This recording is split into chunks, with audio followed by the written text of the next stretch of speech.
everybody. Hey, welcome back to Let's Talk About the Real Shit. We switched things up last week, and this week we are really switching shit up. I am hosting this week, or at least the first voice, and I have my partner in crime, Naomi. Hi, guys. And tonight I'm going to be talking to Naomi a little bit about some of the significant situations in her life that have brought her to where she is and has allowed her to become the person that she is. Yep. Yeah, I've seen some shit go down. She's seen some shit, and we're going to dig into that a little bit tonight. But before we do that, we're going to do our regular thing, and we're going to start with our thought of the day. So I will, you know what? We're going to switch it up. Naomi, you get to read the thought of the day. Okay, I can do that. The only thing you need to do is do the very best you can.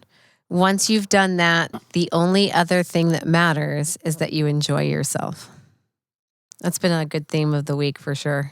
We've been talking about a lot about love and having fun and finding the peace when you're done with your workday.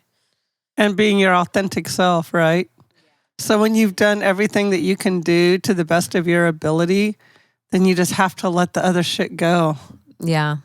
You have to let it go. You do. I mean, there's so many hours in the day, and our time is pretty valuable. And so I'm always an advocate of quality of life. Well, we have a choice to either sit and spin in our shit or to do the best we can and let it go and move on to something else. And it's not even like letting it go or slacking on any of your responsibilities. It's allowing yourself peace, like, for a part of the day, which is so small and, you know, retrospective what we normally have to get done in a typical day, which is a lot of stuff. And we forget to, I guess, tend to ourselves. Nurture ourselves, right? Yeah. Right. So I guess maybe instead of saying letting go, maybe it's just surrendering to the fact that you've done your level best, the best that you humanly can. And you have to trust, here we go again with that word, trust that it is your best and it's going to work out the way it's supposed to work out. I mean, worst case, I have to say that I've been through a few things in the last couple months, and this time it's been a little bit easier to deal with because, boy, nothing is as hard as some of the shit that I've been through. Well, we're going to get into that. It's like I'm just gaining more experience, but it's just not as hard. It's just not as hard because I have definitely grown into a stage where I have let a lot of things go.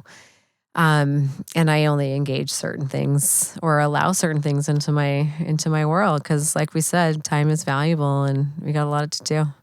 I think that comes to a term called wisdom. Yeah.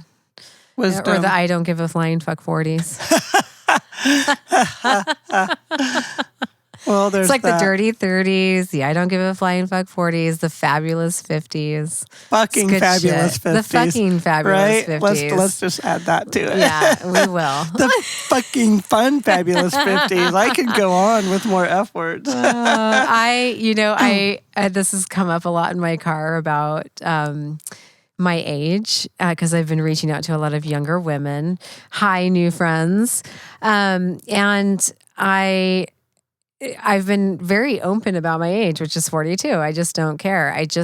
And one girl was like, "Oh, you shouldn't say how old you are. Don't tell them that. You look so young.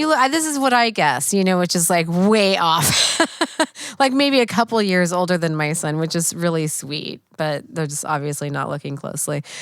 But I love being able to be that person that's the woman that's 42 telling you it's going to be okay at 42. In fact, I love it because my mind and my heart are in just a better place. And that kind of confidence and from the lessons that you learn through all of these trials and tribulations, that I'm that lady that says it's going to be okay at 42. It's actually, I'm having the time of my life. Right. Things are still awesome, and I'm kicking ass at the same time. But but things are still awesome. Well, I'm in the same spot. For the most part. I'm in the same spot, I called myself Gigi when my G kids were born because I just couldn't wrap my head around being a grandmother, grandma. Yeah, I wonder if my son's going to surprise me soon. Because it just, from my youth and my history, it was just my grandma, my Grammy was gray and, bent over and arthritic and older. And that's just not me. That's not who I am. So I had to redesign it to kind of fit me. But I'm very grateful for the stage in life that I'm in right now because it's fun. I'm having fun. Yeah. I'm having fun. I am more confident daily on the woman that I am, and I'm still a work in progress, and I'll of course freely admit that. Oh, totally. I think that it probably never ends, but your ability to grasp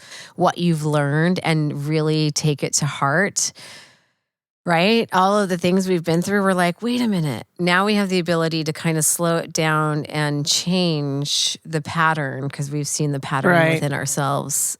Change the pattern and maybe back to the word wisdom. I think I've got enough experience under my belt that I have some clout when I speak about some of the things that I've been through. Because I've survived it. I've made it through successfully, and now even at my age, 54, I'm making a left turn again and recreating this next chapter of my life, which is so freaking exciting. And thank you for being part of that and trusting me. And, likewise, even though there's more than a decade of years, quote, between us, it sure as hell doesn't feel that way. No, it does not. I can say thank you as well because, and that goes into thank you for trusting me. And I'm a huge fan of nature shows. I've watched every nature show twice, maybe 3 or 4 times.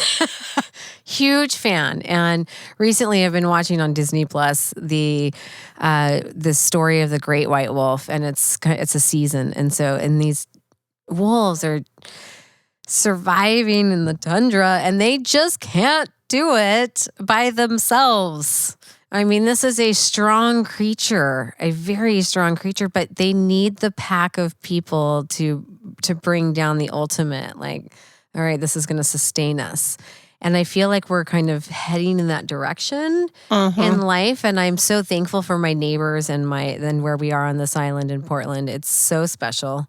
You guys are so special. It's community that we're building here. I think it's more than that. I mean, we've been using the word tribe a lot lately. Oh, yeah. And I think we all feel that way. Yeah, we're creating quite a tribe here in our little neck of the woods. The cat just turned on the LED light with her nose. We do have the animals in the studio tonight. Just FYI, guys. I will go into that a little bit later on why they're here. So if we get a little distracted, you just have to bear with me. So tonight, I want to dig into your life a little bit, Naomi, and I know that there was a very traumatic moment in your life that has changed you forever. And I'm going to this is a big subject that we've been wanting to talk about. I'm going to let you share what the subject is. Okay. And awesome. So tonight, you guys, we are going to take on the subject of suicide. It's a big word. It's a big, scary, dark word. A lot of people don't understand it. We're going to go into that a little bit. I'll tell my story of my experience with dealing with suicide. I'm very excited to talk about this tonight. It's been 10, maybe 11 years, because I think it's in February now. It's Mardi Gras. I remember it being Mardi Gras. And so I think it's 11 years now. So almost a full decade, right? It's over a decade. Or is 10 years a decade? Yeah. So over a decade, and so I feel stronger to talk about the subject of suicide. I've had a lot of different moments. I've definitely seen a lot of death in my life. But to go right into it, basically what happened was I was living in Boise, Idaho, and I think at that time I was probably coming, I don't know, I was partying a lot. I was definitely kind of a shit show, actually, because I was a mom, but my son was with his dad at the time. And he was a teenager. And I had been married. I got married right after the Jehovah's Witness religion. So I moved out with these girls and didn't spend very much time on my own with these roommates and didn't even know who I was. And I went right into a marriage because that's kind of what the Jehovah's Witnesses do. And so, I had a series of moves and moments after my divorce and kind of losing everything. So I've been through a lot of things, essentially, in the state of how innocent I was going in and facing the world. And really, I was pretty damn innocent until I was 22. And I resonated with these girls, actually, and they were my neighbor, Darcy. And she was a teenager going to high school. And I was a mom at 22 at home with this kid who was 2, because I had my son at 19. And Darcy and I were actually, she was very precocious for her age. Mm-hmm. And I was very innocent for mine. And so we met in the middle and we grew up together. And her mom, Vivian, there was one condo in between ours. So we were neighbors. It was great. We ended up becoming good friends. My son loved them. And Vivian ended up kind of becoming my adopted mother, that I could talk about holidays and just pain and yoga. She was the first person to ever do yoga with me. And so she was in her 60s and her ass was tighter than mine. Yoga butt. Yeah, yoga butt. And so actually, when we're talking about suicide, Vivian is the first person in my life that was very, very close to me that I lost through suicide. And even though we thought she had her shit together, she was a recovering alcoholic. She had a lot of addiction problems. She was very neurotic. One of my greatest lessons that she taught me was she had one regret in her life, and if she could have changed that, it would have been that she would have stressed less over the things that she couldn't control. And that was a big lesson for me and we talked to, and that goes into exactly what we opened with, and that is it actually really hurts your body. Stress does. It can kill you. It can absolutely kill you. So what ended up happening was she killed herself with pills and alcohol, right there on the back patio of her new house. And was it intentional? I think that it was a man that set her off, because she was so beautiful too. Just a little neurotic, but she was a good spirit. Loving, knew she was aware of what was happening, I think, but I don't think that she felt strong enough. And I really do believe that, thinking back on it, I think that she didn't feel like she was strong enough, even though I looked up to her as a pillar of strength. And even in death, she continued to teach me lessons because I remembered what she said. And also kind of looking at what ended up happening makes you kind of want to recap how you process things. Or at least learn from other people's, I don't want to say the word mistakes, but other people's life path, maybe.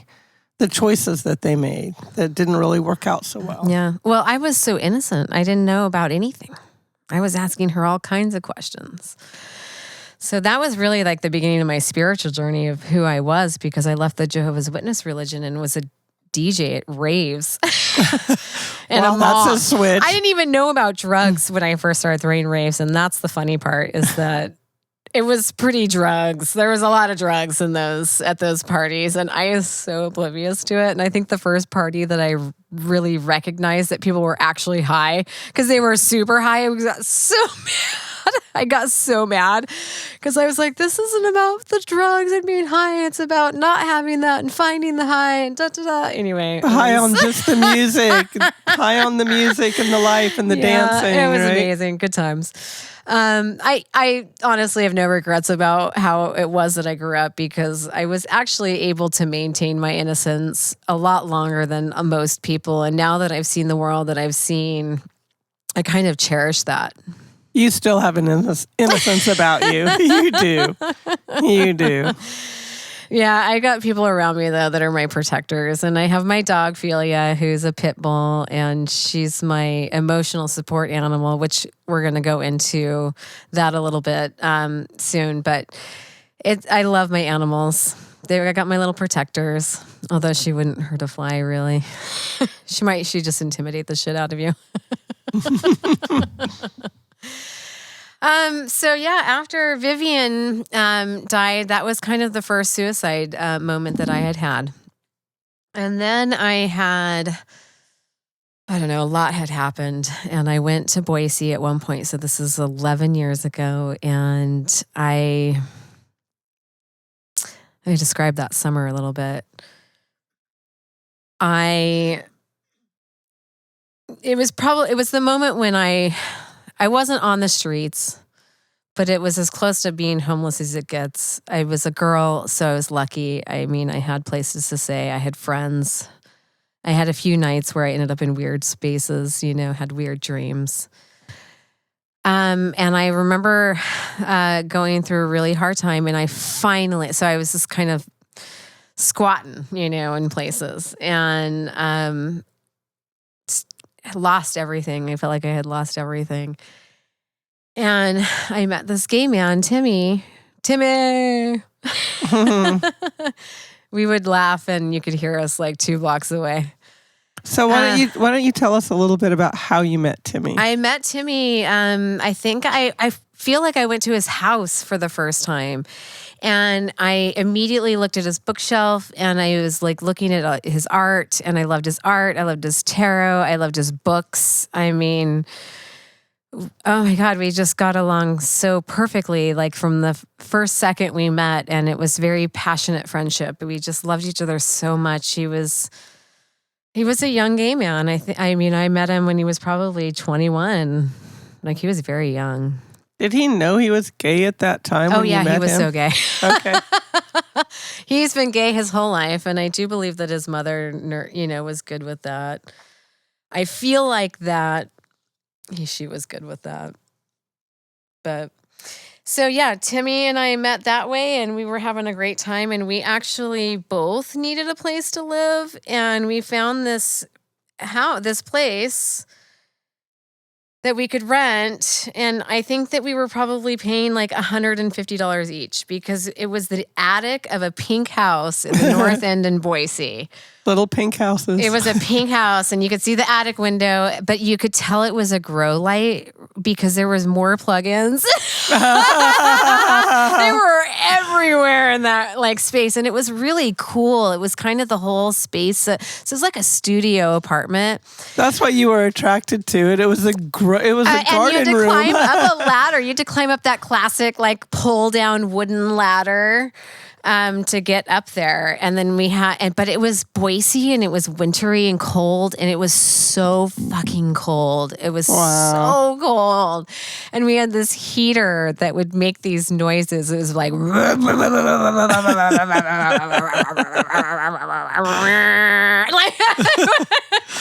night while you're trying to sleep. It would like come on every like few minutes, because I mean, and we would just kind of huddle around this heater.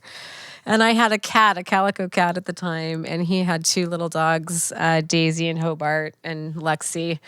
So we had our 3 animals up there. But it was just so cold. It was so cold, in that space. And we had a hard time. We were struggling. He was working at the YMCA, and I was actually working at the strip club and DJing at Hannah's. And I was working at the strip club as a cocktail waitress. And trust me, that was the first job that I could fucking get on foot for 3 months, going to Goodwill connections, like getting my resumes printed somehow. Like, it was not easy for me at that time. In fact, I think I went to try to go donate plasma at one time, and I was too skinny. I remember you telling me that story. Yeah, so it was rough. So I was working at the strip club, and until I got fired for getting to show up on a Sunday, but I was so happy about getting fired.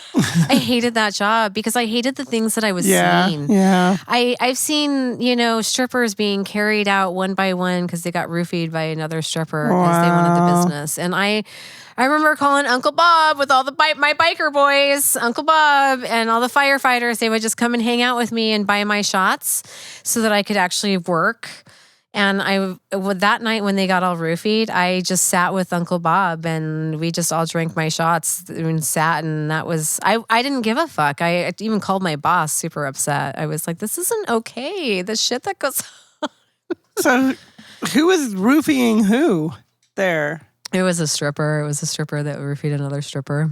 Oh, the other strippers. I saw 2 girls getting carried out because they were getting roofied. Wow. Yeah. Wow. I've been roofied in Boise before at Hannah's when I was DJing. Yeah. I'm one of those women that will never allow you to ever leave your drink unattended. Period. It just doesn't happen. Wow. Or I don't go out and, vape or something or smoke a bowl or something unless I'm done with my drink. I just don't. It sucks when it happens to you. That's a whole other podcast. Totally. So it was a rough summer, and getting this place with Timmy was really special for us. And we went to the food bank a lot. In fact, our last meal together was chili from the food bank. So were you and Timmy just friends or was it? We were friends, but it was instantly because we were surviving together. Because the reason I ask is because when you told me a little bit about this story, and I don't know the whole story. I'm hearing this for the first time with all of y'all. Really, you call him your gay husband, so yeah. I'm just curious. He was my husband, my partner. We had date nights. We literally were surviving together, and you know what? Nobody would have known it because we wouldn't have very much money, but we would dress up for our date night on Monday nights. And instead of going to the bar where it was like $2 PBRs or something like that and $2 tequila shots, we would go and have one fancy drink at a nice place. Fun. Because we just, nobody would have ever known that we couldn't afford to eat. So our paychecks, I feel like, kind of coordinated, and we were just both so fucking broke. And it was so wintry and cold. We basically spent the whole winter together, and then in February after Mardi Gras, he killed himself. And I found him. So do you wanna... that's what, it leads up to the suicide subject of, I was very close to this human. I think looking back, it was very, you're always drawn to the people that survive with you. I think the ones that are down there at the bottom with you in the pond. So do you want to go into what you found? Yeah, absolutely. I actually really do want to go into it because I think that this is super important because I've had enough years now to analyze what happened. And I found him. It was okay. So it was like a Tuesday night. It was a Tuesday night, you guys, a Mardi Gras Tuesday night in Boise, Idaho. And we ate dinner together. That was the last night that we ate dinner together. And it was totally chilly from the food bank. I'm cold. Can I have the blanket? Yes.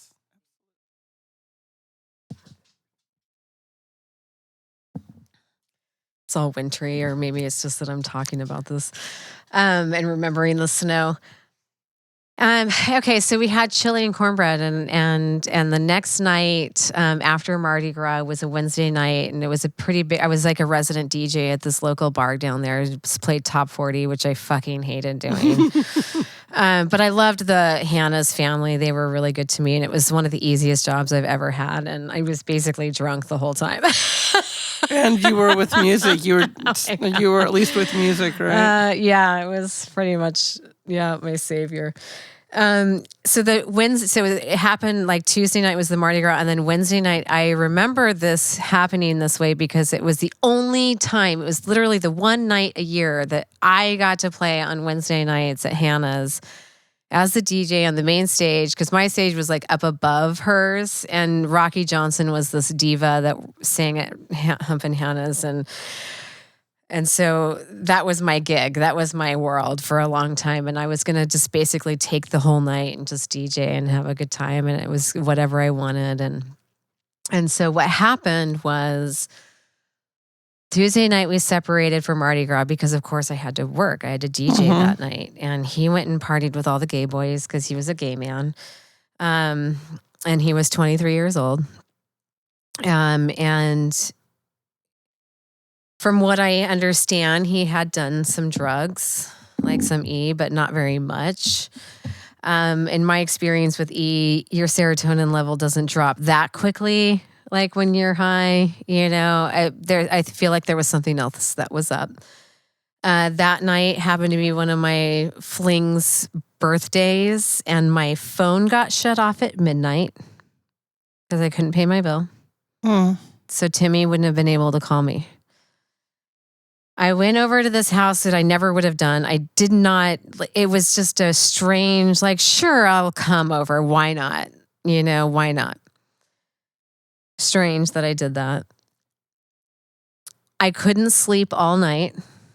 Literally, I couldn't sleep all night. And I didn't do drugs, so I was just drinking that night. I could not sleep, and all I could think about was getting home. And it was wintry, and there was just no way I would have been able to make it. It was too cold. And of course, I didn't have the money for a cab. And my fucking phone was shut off. Because we always talked about how we would meet in the middle if we had to.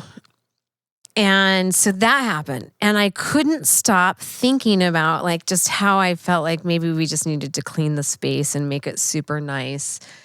Because we were so miserable, it was just about trying to make that space clean. And the latter part where you walk up to our room, this hole was like kind of just a little, I don't know, from one door to the outside door. So it's kind of just that walkway through, So we had a bunch of stuff stored there, and it was a bunch of boxes. I remember having my speakers there. It was not very much room, very small. And so I couldn't stop thinking about cleaning that space, but I didn't want to disturb Timmy. When I got home, I was planning on starting in that space. So my energy was also focused on that space specifically, which is where I found him dead. So when I really think about it, because you do think about this kind of shit, because you're traumatized. When you think about it, I'm like, wow, everything pretty much aligned for me to not be there. Right? For whatever reason. For whatever reason. Yeah. I was not supposed to be there. I really do believe that. And so I'm somebody that's going to say that when you talk about suicide and somebody actually does it and people are so fucking shocked when they do it, if it's going to happen and that's something that they want, it doesn't matter what you think about it. It's going to happen. Yeah, they're going to make it happen. It's going to happen. They're going to find the spot. It's going to happen. And that's something that I don't think that, I don't know. I'll go into that in a minute after I finish telling the story. Because that opens another door on maybe something that people won't be super stoked on. Maybe will agree with me and maybe will not. But yeah, so basically, I was trying to not be paranoid about being home with Tim, and I was just waiting for him to get done. I had tried calling YMCA. I was at the Neurolux, which is my bar, was where we all hung out, all my rug raft friends. But it was like 2 blocks from the Neurolux, and then could walk home from there. It was where he was working, and I called the YMCA, and they didn't. I was like, "Is Tim there? I'm his roommate," and they wouldn't connect me with him. But they didn't even tell me that he didn't show up for work. So it was weird. It was I was trying to let go, but I was also being super neurotic, focusing on Timmy and our place. And so I finally walked home because I had to get ready to go DJ that night. And it was snowy. There was 3 inches of powder and no snowplows had gone through. And so the streets were just white. It was cold. There was very few lights, no people around. Everything was dark. And I went into the house and it was freezing. And I saw this note on the door going in talking about our rent that we had to pay, which was $150, you guys, a month each. Wow. And I just remember feelings like, And I opened that door and there he was hanging. And it was very dark and he was there hanging. And I was super scared. I bet. And I couldn't even get my phone out. And I couldn't stay in that space because it felt very scary. Yes, I can imagine. And so I couldn't take the time to find the phone within our house because we had a landline in those days. And I ran outside. And I think instinctually I went to the right.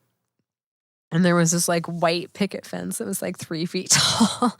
And I couldn't get in. But there was no lights on. I felt like no one was home. And then I remembered in that moment that my friend Jeremiah, who I've been raving with for years, lived across the street. And I ran to his house and he had this window. Sorry. Take your time. Take your time.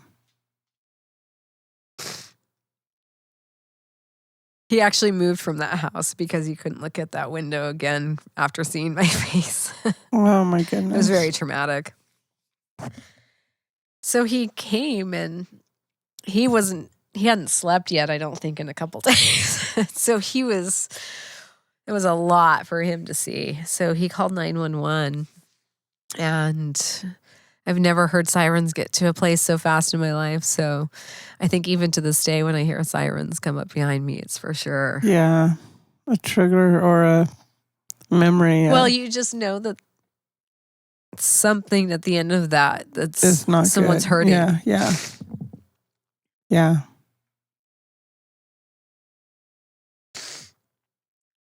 So then they brought in a counselor immediately, they drove her on site. And I was basically just kneeled over, throwing up.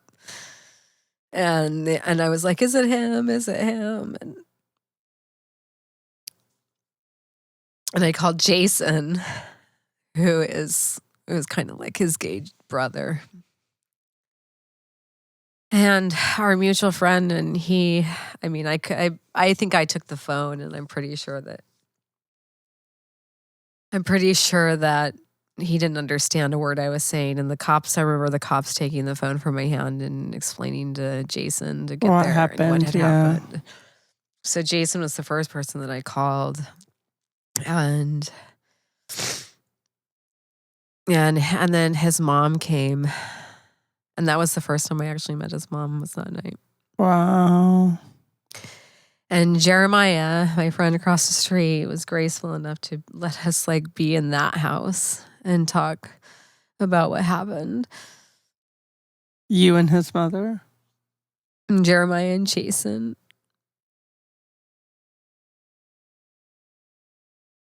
So I didn't want to be in that space. Oh, I was so scared imagine. because you have to climb up the ladder right where he hung himself.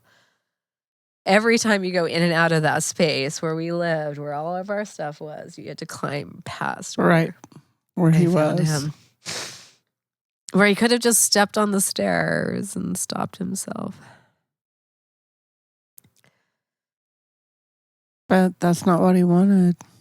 No, obviously. Right. So I heard the DVD player playing too when I came in, and I remember checking to see what movie he was watching because I wanted to know. And it was actually that movie by Angelina Jolie, Wanted. Have you ever seen that? I can't recall. Oh my God, it's insane. There's this huge scene at the end where it's like they can bend the bullets, and she just this bullet goes in a circle and just kills everybody that's in the circle, including herself at the end. It's an assassin movie. It's crazy. It's crazy. I don't know. I feel like there might have been another entity up there that was super dark, and I know that he was prone for suicidal thoughts. I knew that I knew he had suicidal thoughts. I knew that. I was just going to ask, was there anything that, looking back on it now? No, he straight up told me, I think at one point, that was going to happen one day. And I was like, no. I mean, I felt like we were getting to this place where he actually had promised that he would be there for me, and he'd be there for Journey, which is my son. I just felt so, I mean, I was traumatized from seeing it. I couldn't believe it in the first place. Right. I had definitely psychotic moments. Everybody in Boise pretty much saw the realest Naomi as it gets. I had a lot of people approach me because I was as open about it as I could be. I really, honestly, I didn't think it was real.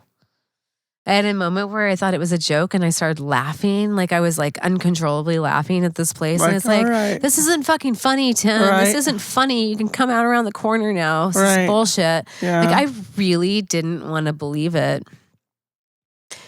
So I had his dogs. I took his dogs. I left my cat, which sucked, but I had to because cats are just harder, when that shit happens. So I took his dogs and I went back to where I was the night before. My ex kind of like just I don't know, he was not really a boyfriend, but I went back to his house, and of course I'm like traumatized. I'm with his dogs, and then it was early in the morning the next day, and the fucking heavens downpoured like you've never seen in your life. Like the fucking rain that came down, it was how I felt. And I was just sitting there with his dogs, and that was the last moment I had with them because later on I took them and dropped them off back at our place with a friend because I couldn't go there alone at that point. Right. And then I just was like, I don't know, I just left. I don't really think I knew what I was doing. I just couldn't be there. And then the dogs got stolen. And our stuff got stolen. Like I don't know, people couldn't respect that I couldn't go back into that space. And like, I had like clothes missing. I had art missing. I think that people were just going up there and trying to get a piece of Timmy, not understanding that wasn't just Timmy's stuff. And it was, and then the dogs, and I never got to say goodbye to the dogs. And so you had more than one loss. I mean, significant human loss, but then all of the other things that were yours and Tim's too. Yeah. Did your kitty survive? She survived until the summer when I'll get there. Okay. She survived until the summer, and it wasn't my fault. But yeah, no, because that was in February. So in February, that's when all this happened. I mean, I was a shit show. I remember, the gay community is so important to me because they shoveled me off the ground when I had nobody. And I literally had nobody in my family. My mom and my dad and my little brother, who had attempted suicide. Also, it was the one time, you guys, that my family came through for me specifically. And they helped me move after everything got packed up in our space. And they helped me move it into a storage unit. It was like the one time that they showed up and helped me. I want to back up just for a minute. When you said that people just came into your space and took things. Oh, yeah. How did that happen? I mean, Well, it's kind of like there's just a bunch of people living in a house and you just walk in and out. It's Idaho. The door's not locked. They're just going to go up into that space. They can just climb up. So it was And I wasn't there because I couldn't be there. So it was housemates, you think, that were, or just Timmy's friends? I think it was like Timmy's first boyfriend that took the dogs, and they ended up in some other home that I'm not even clear on what happened. I don't even know where they ended up. Nobody communicated with me. It was like, so yeah, we'll get a shit show free for all. Huh? It was a shit show free for all. Yeah. I had a few friends come in. I really did have some friends come in, and these lesbians were like feeding me Xanax every time I woke up screaming, which is what I needed. I checked myself into the hospital, and ironically, a preacher is the one who ended up sitting in there and talking to me and letting me he wasn't afraid to just what I had to say. Tell your story.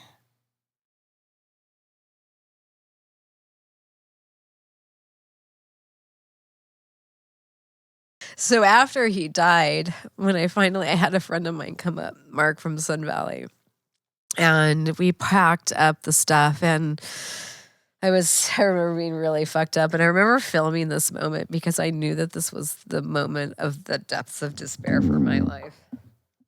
And I've never seen the film. But I wanted to be real. I wanted to feel that. And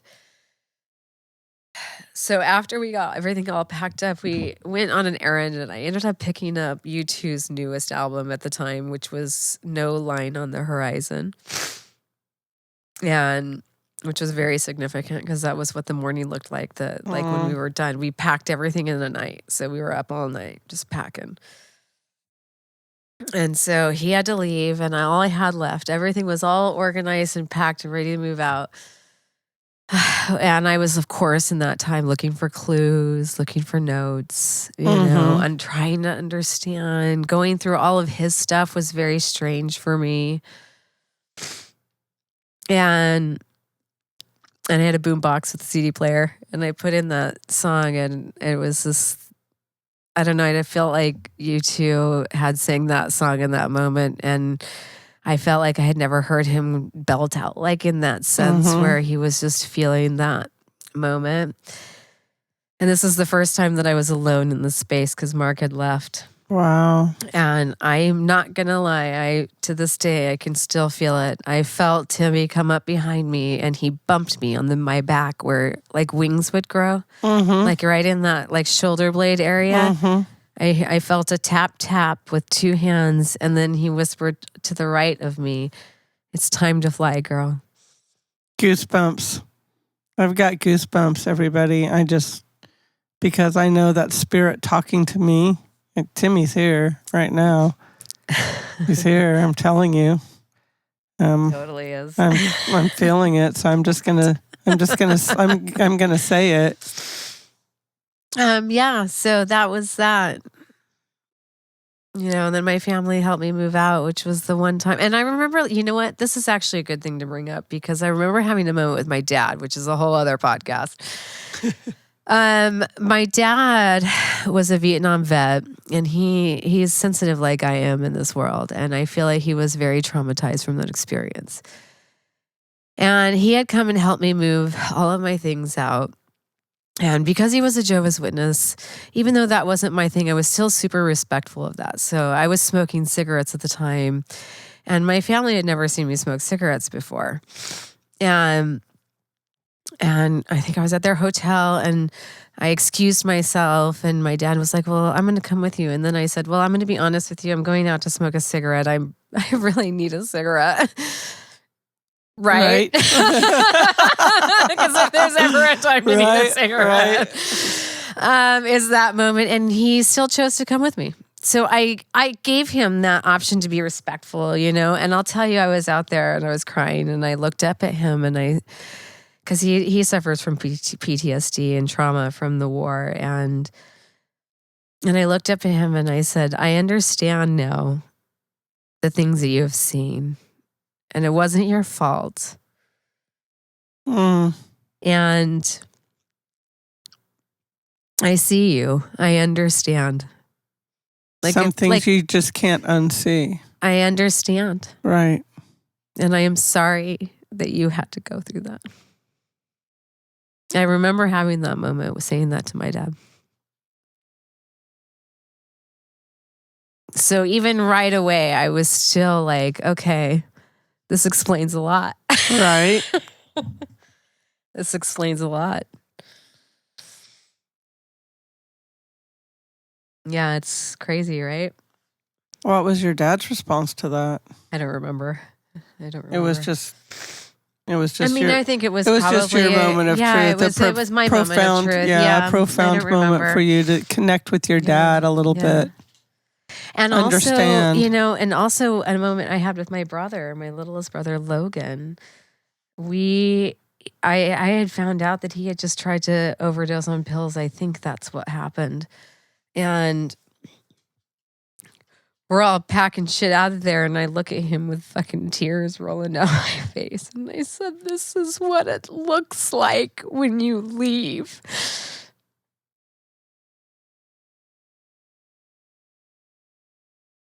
And he's still here. He's still here.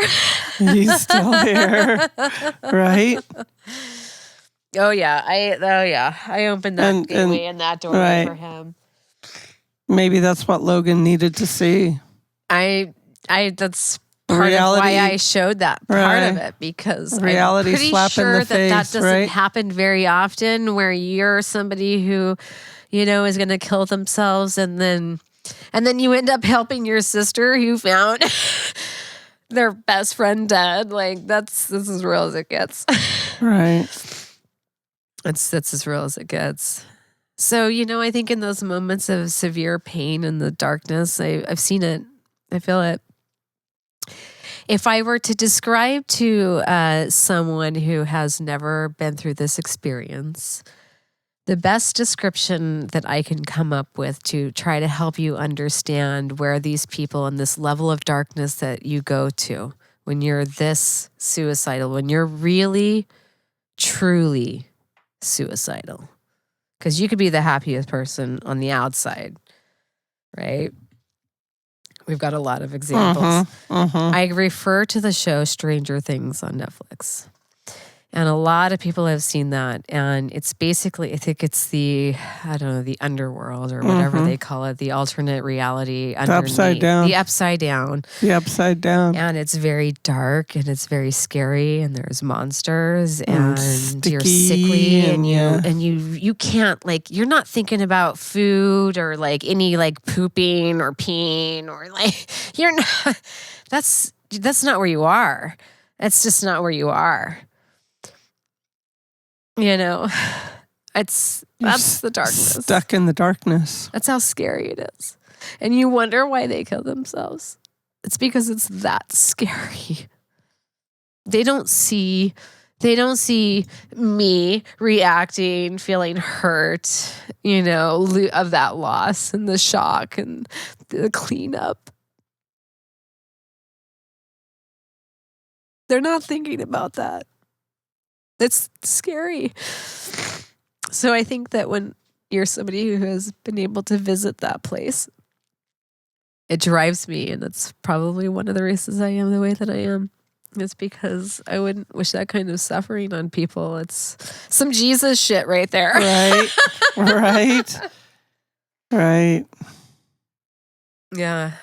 Well, you're so brave to share this story, and thank you for being so vulnerable and authentic and real.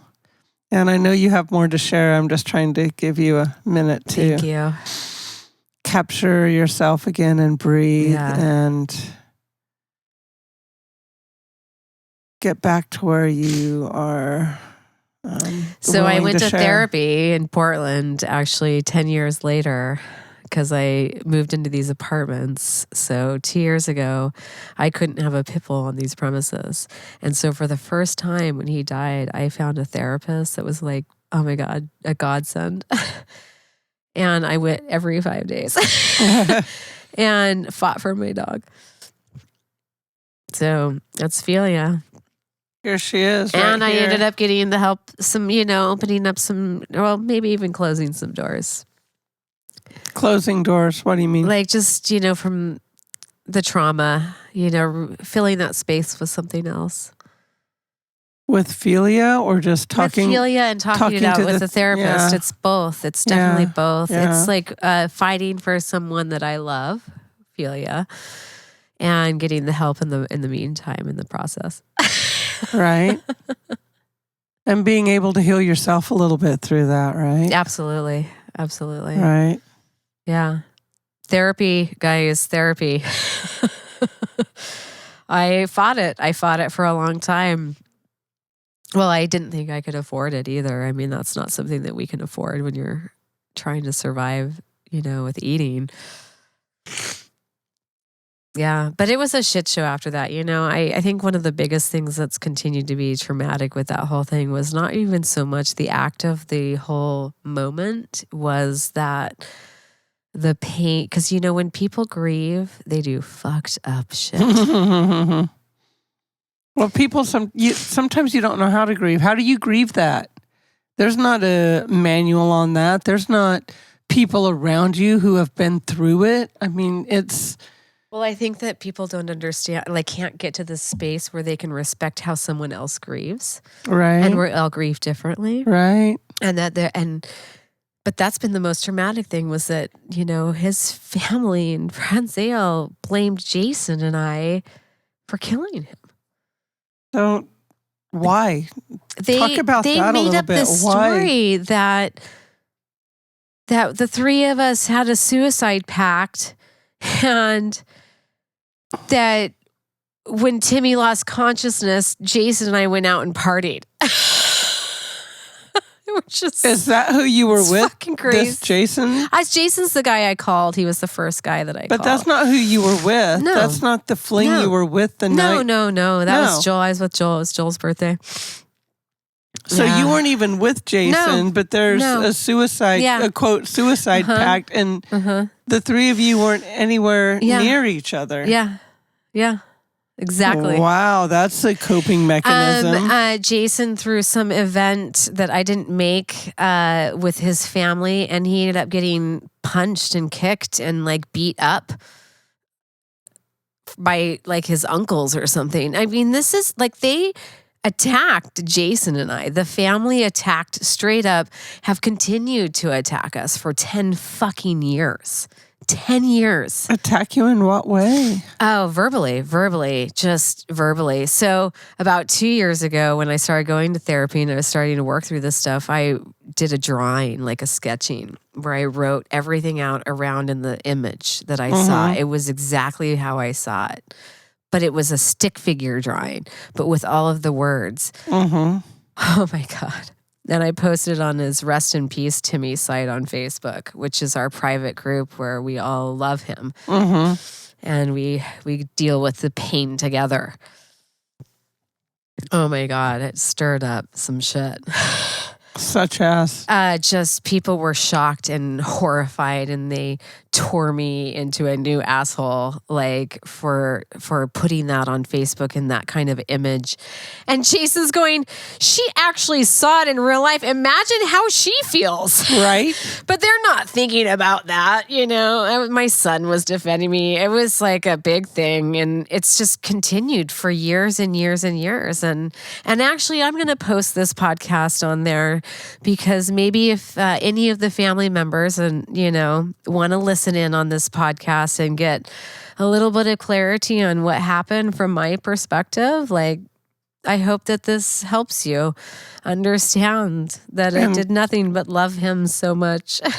and heal in their own way. I didn't do anything. I was not supposed to be there. Naomi, even if you were there that night, it would have happened a different night. It totally would have. It would have happened a different night, a different time, a different place. The guy who ran into the fire at Burning Man and killed himself, he was a super happy guy, and everybody was all shocked and trying to blame all the drugs and all the environment. That fucker dodged a million fucking people, a dozen fucking people trying to not let him do that. He wanted to do that in that moment. You cannot stop that moment, you guys. You cannot stop that if that is what is intended to happen. Which actually goes into something, and I want to ask you something, Lori, about your perception of this, because this is something that I really want to talk about, where I really, after 11 years of going through this, in Oregon, if you are terminally ill, you are allowed to have an assisted death. You're allowed to basically be put to sleep here if you are terminally ill. And there's actually a documentary on it. It's How to Die in Oregon. Wow. And my theory is that there are people, and just, I don't know, maybe from my experience and from my thoughts and my homework, because Robin Williams, Happy, and Anthony Bourdain, I mean, Tommy Boy, God, the list goes on, right? So I think that there are people in this life that struggle so much. I think that they should be able to, if they are going to commit suicide, that they should be able to opt for assisted suicide. My compromise on that is, obviously, in order to make that happen, you have to prep for that. Right. So you go to therapy, you get your help you need, maybe even medication. And if it's still something that you want to do after all of that, then it should be allowed to happen. I'm a full 100% believer on it being more of a beautiful goodbye than transferring the pain onto someone else. Because there are some people in this life who want to be done with this life. Right. And it's hard for them. And we don't understand it. A lot of people don't understand it. But they basically want to die every fucking day of their life. It's like we would put an injured animal out of his misery. We do every day. We do it all the time. We do it every day. It is the same thing, in my opinion. And We're if they have and if they have the mindset and they've gone through all of the proper steps to try to get the help, I mean, we have to trust in the system to get them the help that they need, which isn't going to be just one person. It's a tribe. It's a tribe and it's a village. But you know, this happened because we were suffering. I mean, fuck, our rent was $150 for fuck's sake. Well, he was actually going to inherit, I think, $3 million when he turned 29. I don't know. It was 25 or something like that. It was right around the corner.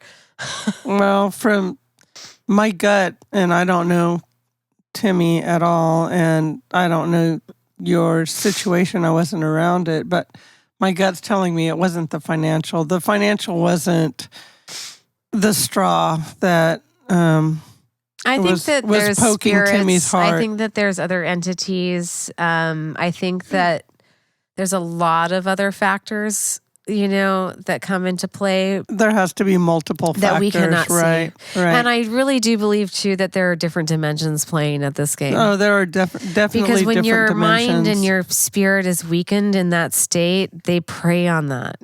Energy is a real thing. And in whatever form it comes in, it is a real thing. And there are entities that are stuck in the energy that are lost themselves, and they want to pull other entities, other spirits into that world. I'll agree with that. Yeah. I agree with you. If somebody has taken every avenue to try to heal themselves or heal their spirit, and it is still torment. And they just want to say goodbye. If it's still torment, just let them say goodbye. No soul, no energy source should have to live in torment. No. And just to maybe loop a little something else in that we're working towards and I think is going to grow more and more closer to our souls is, there's plant medicines out there and psilocybin in particular that I think might need to be part of this process too. I actually had a mushroom trip. I want to say 6 years after I lost Timmy. And I did a ceremony for him on those mushrooms, camping in the wilderness. I wrote letters. I burned pictures. I made this whole tree thing. I put a louse, like a hangman's loose on it. I looked up at the sky. It's okay. I looked up at the sky and I was listening to this song, and there he was for the first time in so many years of trauma, like just big as the sky, dancing, just super gay and fabulous. That's where he needed to be. And so, ceremony is very important. These moments of growth and getting over something like this are very, very necessary. And obviously, you guys, I still have a lot. It's going to be something that's going to be with me forever. But I'll tell you, boy, I have been able to be there for other people in their darkness because I've seen it and I ain't scared. I'm like that fucking Winona Ryder coming in, the mom that's like coming in. Don't you dare let go. I'm coming in for you. Well, I think that helped heal you. The mushroom trip helped you. It helped you and Timmy. It helped me see him again. Yes. It helped me connect with him. In a happy place. Yes. In a way happier place. So now your most current memory of him is Timmy dancing in the skies, right? Yeah, yeah. Timmy in the sky with diamonds. Exactly. Exactly. Right? But where I was going, more for the souls that are tormented here right now. I believe that plant medicine, psilocybin in particular, is a magical substance on this planet that we are just now starting to tap into, especially for mental health issues. And let's suicide and mental health are on the right. This is what we're facing right now. That's the biggest thing, I think. Yeah. So I agree with you that if you get to this point where you've tried everything and you're still tormented, then yes, that's the humane thing to do, is say, have a ceremony, have a day, a celebration of life, and then let this person say go. Goodbye. Right.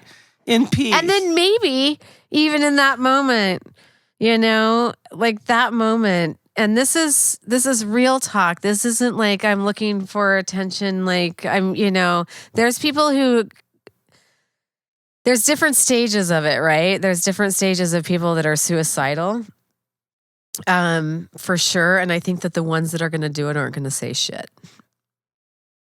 And I think they're not going to say shit, but potentially they're not going to say shit, and they may not want to go through counseling, and they may not want to take that path. It might be even too scary, too painful for them to reach out to another human being. But I think if psilocybin can become legalized to help with mental health, it may be another tool in our toolbox to potentially save somebody from making that choice. Right.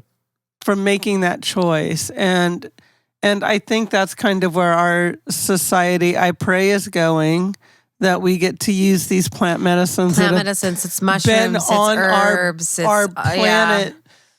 Mother Gaia. Since before us, and these medicines have been used in many different cultures for many different centuries to help heal body, mind, and soul. And that's kind of what we're talking about here, especially the soul. Yeah. The body's the easiest thing to heal, right? Yeah. The mind is maybe the next level, but the soul, if the soul is tormented,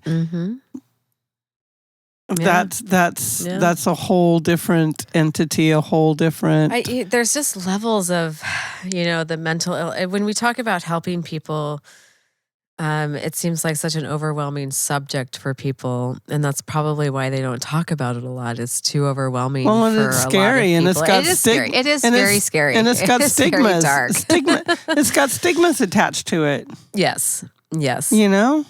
But I think a lot of people are so afraid of having this conversation.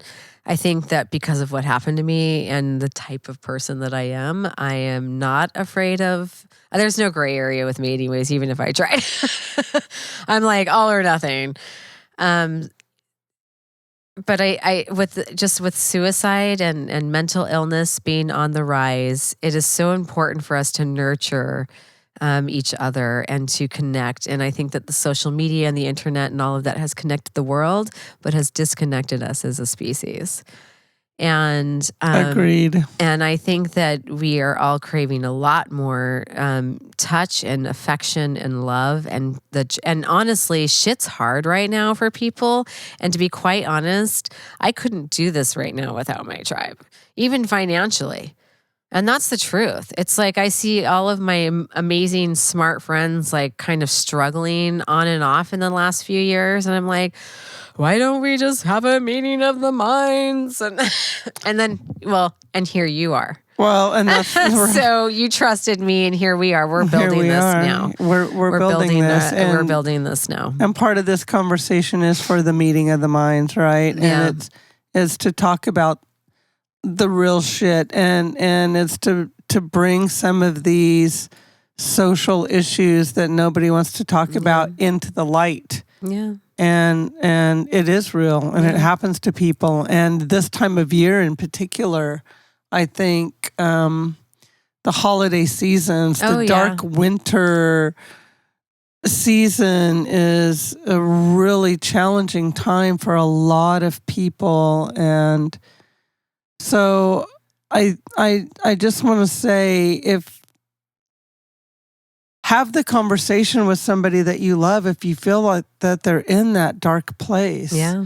And that's actually, I'm glad you brought that up, because if there's something that I could say to somebody that didn't know what to say, right? If a friend comes up to you and is feeling this way and opens up to you in this way, I wanted to give a little bit of advice on that. First of all, you don't have to say shit. Listen. All you got to do is listen. Listening and validating that person's feeling and respecting that person's truth in that moment is the best thing that you can do for that person. Amen. I agree. I think we've lost not only the art of conversation, but we've in particular lost the art of active listening. Yeah. And that's just keeping ourselves quiet. And that's not being quiet and planning your rebuttal. No, that's while what they're I was talking. I know. That's actually listening. That's what I was going to say. Keeping ourselves quiet and keeping our minds quiet enough to actually hear what the other person is saying, and then pausing on it and reflecting on it before we offer any comment. Or do we even need to offer a comment, or just grab their hand and say, let's just go for a walk right now, you know? Yeah. Let's just be. It might be just a Tuesday to you and you're just trying to get through your day, but their world's falling apart. They don't know that it's Tuesday. They're in that dark place. Just go hang out with them in there for a little bit. Hey guys, I'll hang out there in there with you a little bit. I don't mind. I got my best friend Lonnie too. She knows about this dark place too. And I gotta say, I love you, Timmy. I'm doing pretty good, and I've helped so many people since then, and I've helped myself, which is the most important. And I've become a better friend to other people because of it. And, a better friend to myself. So what I've gone through is something that I've gone through, and it just gives me an extra perspective on what it's like in this life. And so I'm not afraid of that dark place, boy, because you got to know about the dark to see the light, because cracks of light come through. It's just incredible. And you're just so appreciative and so empathic and compassionate and loving and to people. When you have seen that kind of darkness, you're just like, oh, I see you. Hi. And you've survived it. Yeah. You've survived it. Yeah, I did. I didn't think I was going to, I felt crazy for a little while after that, but then I probably was a little crazy after that for a little while, but I'm sure.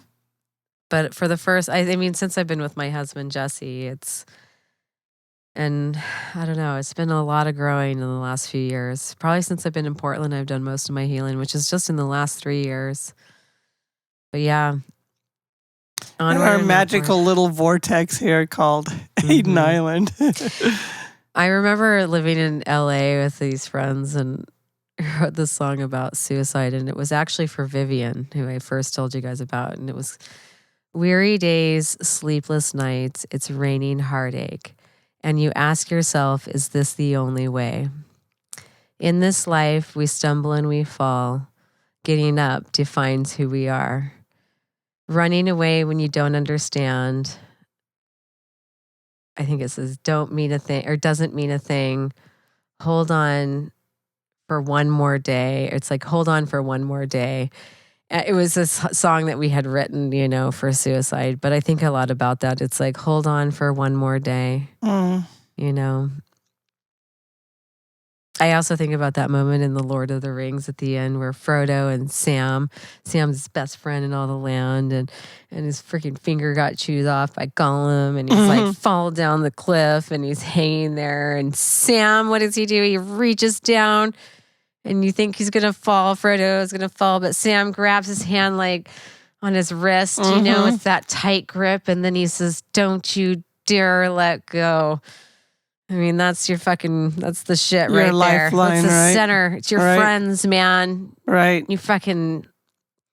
They love you. You get to, fucking love you a lot. You're worth it. You're awesome. Stay with us. You're beautiful. Stay with us. Stay with us. Yeah. But, like I said, I also respect your choice. I just don't want to be the one that has to clean it up. It's too hard. That's why I think that should be something that exists, honestly. People might hate me for it, but something that you have to do when you go through something like this is that you have to respect that decision. Right. You can't blame yourself anymore. You have to respect their decision. And that's probably the hardest part about it. Well, you had to respect his decision regardless. Well, yeah. Right. I sure did. Right. I sure did. Right. Yeah. So there might be an easier way for everybody involved. Yeah. Ask for help. Well, thank you for sharing your story. Yeah, of course.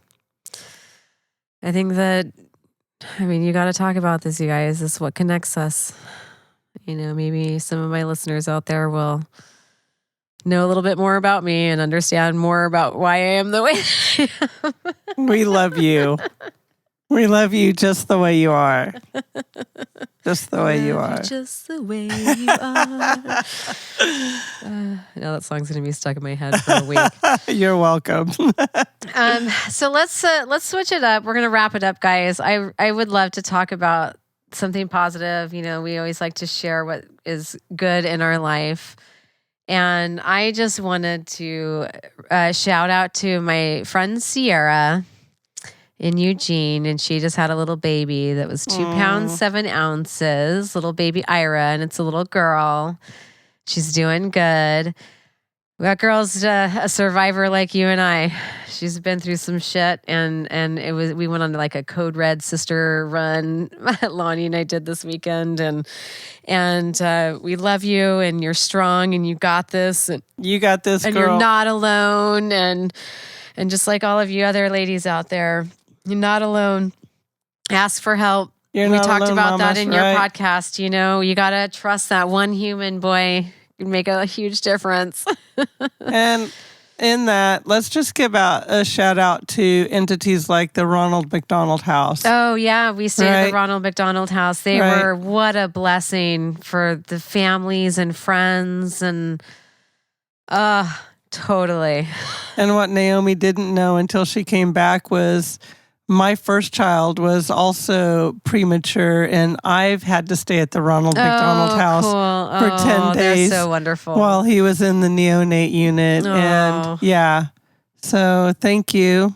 Bless their little hearts, Yeah, right? thank you, Ronald McDonald Yeah, House. thank you, Ronald McDonald House. The volunteers and everybody. The nurses and the doctors that are just there for you emotionally through that shit. Right. Woo, and people who provide food and, the clean linens and everything. You don't have to think about anything while you're there except rest. Getting to the hospital and taking care of your child. We actually kind of had to go down there and tell her to just rest. Rest, yeah. We did. That's what we told our sister was to just rest.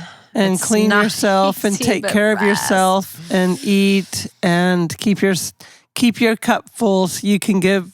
Be well. To your child that is, struggling. Fighting for life. Yeah. So yeah. Well, and also she's doing this alone because her guy is going to jail for hitting her.